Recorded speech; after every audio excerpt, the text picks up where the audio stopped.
Greetings, and thank you for the opportunity to talk with you, colleagues at the Sandhurst Nepalese Community Association, about some work that I've been carrying out with colleagues in the greater Manchester area on the experiences of older migrants in the job market and ways in which community organizations like yourselves can and are supporting them into work which is sustainable and healthy up until state pension age. My name is Matt Flynn. I am a professor of work and employment at the University of Leicester. So over the summer, I've been working with three organizations: the YN Society, All FM, and Dragon's Voice, on a project funded by the National Institute for Health Research. They're interested in research on the experiences of older people in work, the impact that work has, both positive and negative, on health and well being, and solutions to address work inequalities in the job market. We made the case that there isn't enough research that has been done on the experiences of older migrants. We know that older migrants face some very big challenges when it comes to work, finding work which matches their skills and capabilities, and more can be done by government, employers, other stakeholders to better support them. We also made the case that community groups like yourselves can play a crucial role in delivering some of these positive solutions. The project which we carried out over the summer was based on a radio program which was initially set up between All FM and the YN Society called Dragon's Voice. Now, Dragon's Voice is a program about and delivered by members of the Chinese community in Greater Manchester. It's delivered both in English and Cantonese, and it talks about some of the issues which are important to the Chinese community. So, delivering programs on culture, on life history, on some of the issues which are important to the community, and so forth. It was initially set up as an initiative between these two organizations, but now it's an independent community investment company. And what they're doing with that vehicle is working in partnership with NHS Trust, with city government, and others to deliver programs which are important to the community. So, for example, they're working with the NHS to address issues of social isolation, which is, of course, quite a significant issue in the COVID and post-COVID era.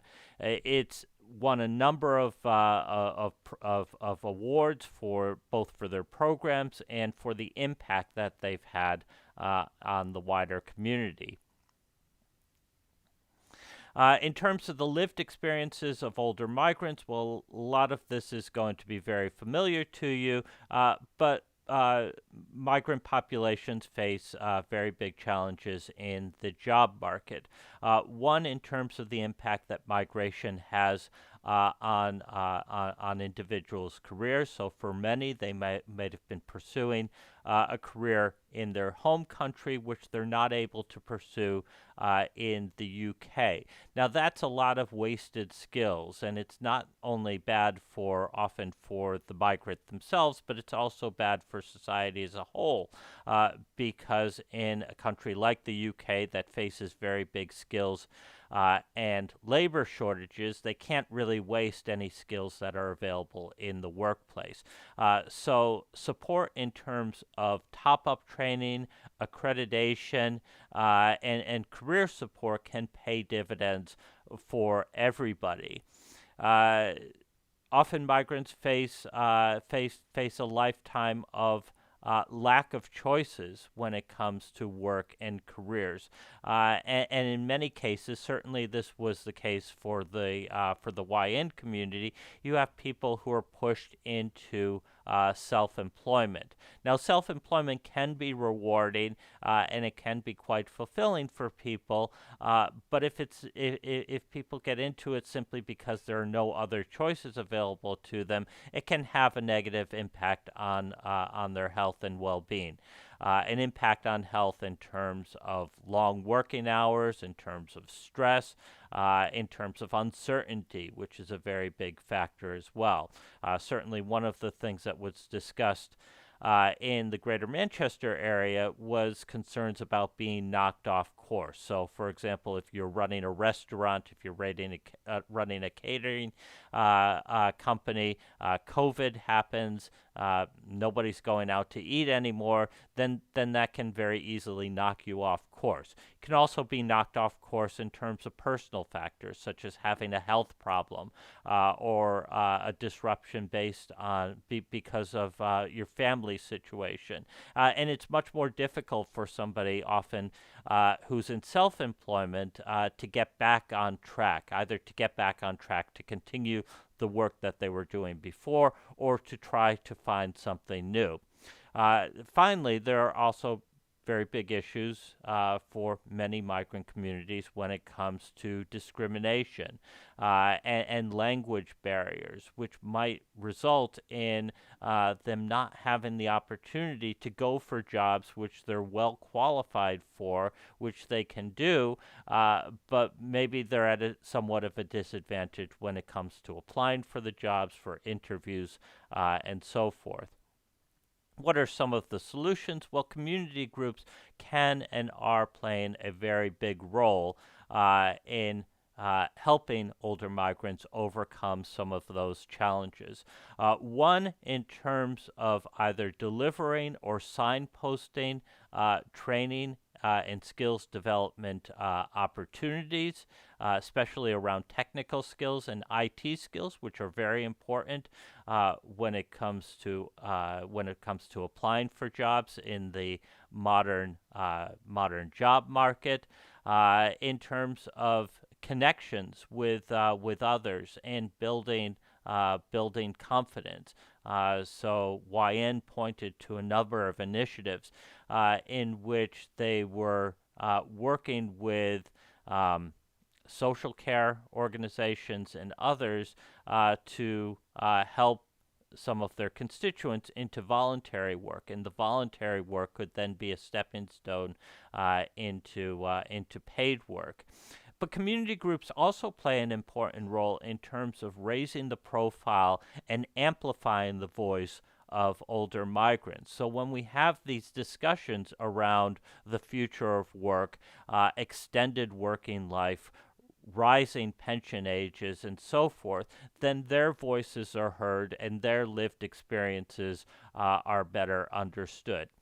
Finally, community groups play a very important role in terms of building solidarity both between different migrant communities so that they can work together to address challenges which are facing everybody, but also in terms of intergenerational solidarity. Younger people helping older people in the same way that first generation migrants have helped their younger members of their community build a career which is rewarding for them, having a little bit of reciprocity in that sense. So working together in terms of co-producing solutions are the crucial role that community groups like yourselves have and can play. So when it came to this particular program, the Dragon's Voice program, we could see how it ticks all of the boxes when it comes to healthy aging. The World Health Organization has suggested that there are 5 what you might call functional abilities or tools which older people need in order to lead a healthy life. And we could see how this program ticked all five of those boxes. So first, people need resources. Older people need resources in order to meet their basic needs. They don't necessarily need to be millionaires, but they need to have the resources to provide for themselves when it comes to housing, when it comes to nutrition, and other ways in which to lead a healthy life. Well, what does this radio program, how does that deliver it? Well, one, it provided some technical skills, which were transferable to paid work. It helped in terms of confidence building, so people applying for jobs had once they were part of a program delivering something which was serving the wider community, it built their confidence and gave them a little bit more confidence to go for jobs, and it provided a stepping stone into paid work. Secondly, you need to have opportunities to learn, to grow, and have more autonomy over your life. Well, how did the radio program deliver this? Well, it gave them a voice. It gave individuals a voice so that they can have their lived experience understood by the wider community. It also helped in terms of planning and organization, and delivering something which was of value. And as I said before, the Dragon's Voice program then also led to a community involvement company, which is delivering other outcomes beyond the radio program. So it was building on the very positive initiative led by YN and All FM. WHO says that you need to have some mobility, not just physical mobility, being able to get around, but also mobility in terms of being connected with the broader community. Social isolation is a very big issue in the Chinese community in Greater Manchester, and I'm sure is also quite significant in the Nepalese community, especially in the COVID and post-COVID era.